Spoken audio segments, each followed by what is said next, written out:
Hello everyone. In this video, I'll explain what to do if your Cash App account has been closed for violation and how you might be able to fix it.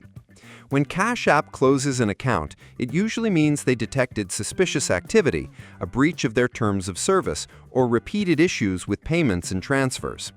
The first step is to figure out why your account was closed. Check your email because Cash App usually sends a notice explaining the violation.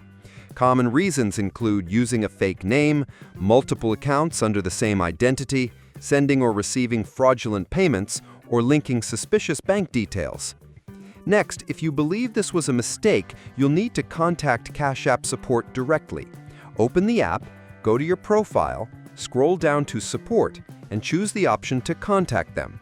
Explain your situation clearly and provide any documents they might request, such as a photo ID or proof of your bank account.